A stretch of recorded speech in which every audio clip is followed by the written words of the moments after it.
Hello everyone, আজ আমি বাড়িতে সিঙ্গারা বানিয়েছিলাম প্রথমবার। তো এর জন্য প্রথমে কিছুটা রুল ময়দা, 2 চা চামচ কর্নফ্লাওয়ার দিয়ে তার মধ্যে কালো জিরে, 1 চা চামচ রিফাইন তেল দিয়ে জল দিয়ে ভালো করে মেখে আধা ঘন্টা মতো ঢেকে রেখে দিয়েছিলাম। এরপর একটা কড়াইয়ে কিছুটা তেল দিয়ে তার মধ্যে পরিমাণ মতো 5 ফোড়ন দিলাম আর কাঁচা লঙ্কা দিয়ে দিয়েছিলাম। এখানে শুকনো লঙ্কা দিলেও হতো, কিন্তু আমি শুকনো লঙ্কা খাই না। তো এরপর এভাবে কেটে রাখা আলু, ফুলকপি, গাজর, বিট, মটরশুঁটি দিয়ে দিয়েছিলাম। সবজিটার সাইজ ছোট ছোট রেখেছিলাম যাতে সবজিগুলো তাড়াতাড়ি সিদ্ধ হয়ে যায়।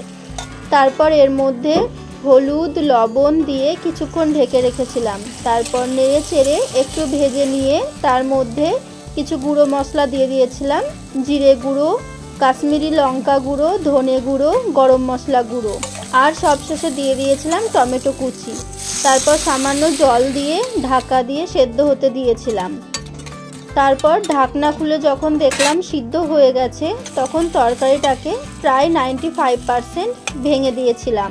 তারপর রেডি করে রাখা ময়দাটাকে ছোট ছোট লই করে নিয়ে লুচির মতো করে পাতলা পাতলা করে বেলে নিয়েছিলাম। তারপর এটাকে সিঙ্গারার শেপে নিয়ে আসার জন্য এটাকে ঠিক এইভাবে ভাঁজ করে নিয়েছিলাম।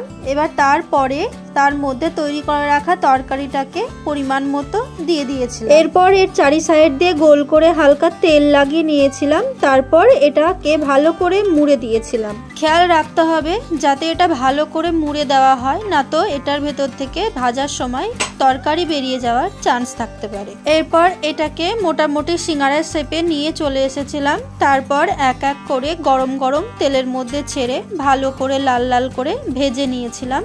আমি এখানে সাদা সয়াবিন রিফাইন তেল সেটা ইউজ করেছি। আর তেলটাকে প্রথমে খুব টকবক করে গরম করে নেওয়ার পরেই আমি সিঙ্গারাগুলোকে ছেড়েছি, নয়তো সিঙ্গারাগুলো লেগে যাওয়ার চান্স থাকতো।